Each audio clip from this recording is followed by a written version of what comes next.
Irving, Tyerra, shoot, Rooffener.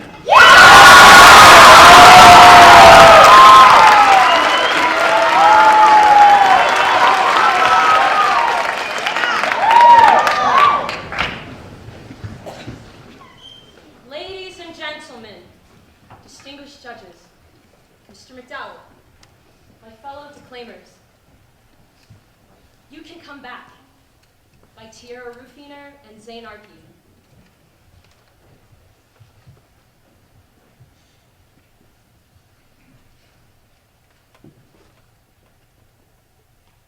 Years of drinking, 8 of them spent with me in the Ozarks. When I was little, I remember watching him fixing his deep blue tie, tucking his whiskey brown hair under his pilot cap, leaving a suitcase at the front door. Before he would leave, I would always cling to his leg and say, "Don't go.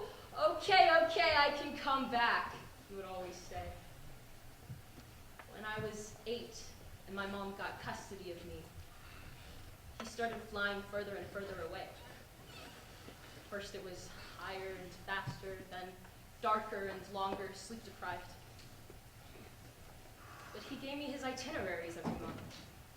And so I would sit at the kitchen table at breakfast like I was his co-pilot, and I imagined the adventures we would go on together. We're getting ready to land in Frankfurt, and I look over at him. His skin is smooth and clean-cut. Our breaths smell like airliner peanuts. We're looking over a beautiful city. We're flying over bridges that run over canals and connect all the colorful houses and walkways. Oh, when we land, we're gonna get pretzels and ice cream, and then we're gonna explore the city together. Out of the blue, he stopped sending me his itineraries. So I imagined maybe he'd found another family. When I was 16, my dad got sick in the liver. The doctors had a name for it: alcoholic cirrhosis. Suddenly he was back in Missouri. He hadn't found another family, and in fact he'd been alone all these years and he needed a place to come home to. And for the first time in a long time, here he was. My pilot, my explorer. I drove Dad to get liver medication, but in my head I was worried, jumping through adventures of how he would die. We're 9 miles above Kansas City, and he looks to his side, to me, his co-pilot. And I see him, clean and calm, his eyes focused and decisive. Then suddenly we hit turbulence, an engine goes out. Dad tries to fight the steering wheel for a second, but the plane dips to one side and spirals down into a suburban neighborhood. We crash. Everything bursts into white noise. Then a fire starts in the cockpit. I watch his dad's eyes bulge and glow yellow with jaundice. His skin melts and sinks into his boots, all his nerves frying, every artery bubbling and bursting out of his skin. As we pulled into the pharmacy parking lot, I realized for the first time that he's dying. When I was little, Dad used to bring carnations home every week and put them in a vase on the kitchen table. I would pick one out of the vase each morning and carry it around with me through school.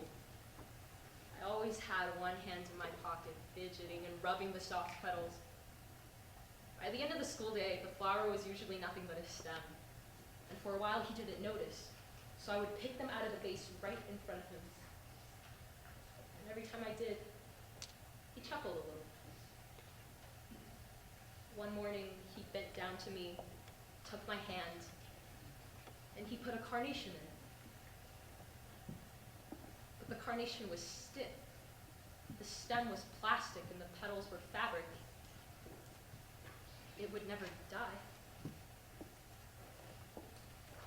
After some treatment, Dad had to stay in the hospital for a couple of weeks, and the doctor said that it could get turbulent. I was next to his hospital bed one night, dreaming.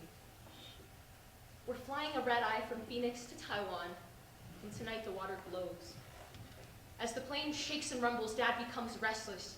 We peer over the cockpit window, and we see a deep blue stretching miles in diameter. Suddenly, The nose of the plane tilts straight down and we fly into the ocean, barely making a splash. Everything goes silent. All the noise in the cabin vanishes. As we sink deeper, it gets darker and darker outside.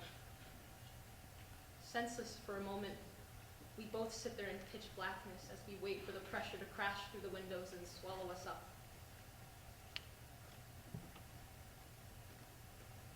Dad was discharged from the hospital for Thanksgiving. It wasn't because he was better, there was just nothing left to do for him. So when he walked around the house, he walked awkwardly. He rarely made eye contact with Mom. When he sat next to me at the dinner table, he sipped on an old-fashioned and stared off straight in front of him as if watching the sky, looking for turbulence ahead. At some point, he turned to me. "You're all grown up now, Tyerra. You don't need me anymore," he finally said. He never calls me by my name like that. I couldn't believe he was still drinking. I should have said, "This is your last crash, Dad. I wish you went out like Rambo or Amelia Earhart. I wish you burst into flames over the Caspian Sea. I wish you crash landed on a mesa in a desert or a mountain in Nepal, but you crashed here. In a quiet, divided Missouri home." Thanksgiving was over. In his last moments, he wasn't soaring through the sky. There was a carnation on my bedside table. It still has its petals after all these years. They may have gotten faded and pale, and they aren't stiff on the stem like they used to be, but it still resembles a flower. It still resembles something that you can pick up and feel and rip apart in your hands. I wanted to say goodbye, but I didn't get that. So now, here, I'm saying goodbye. He's facing me and he's saying, "Tyerra, why are you crying?" I'm not telling him. The words are getting caught up in my throat and tossed around in my head. I won't let them leave my tongue. So I just hold his hand. And I say this line I've repeated to myself again and again.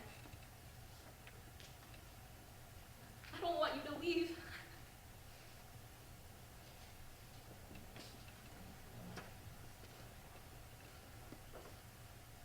Sometimes, when a room gets quiet and all the noise around me starts to burn up and fade, I get a feeling it's the last time. This was the last time. "I can come back," he would say in my fantasy.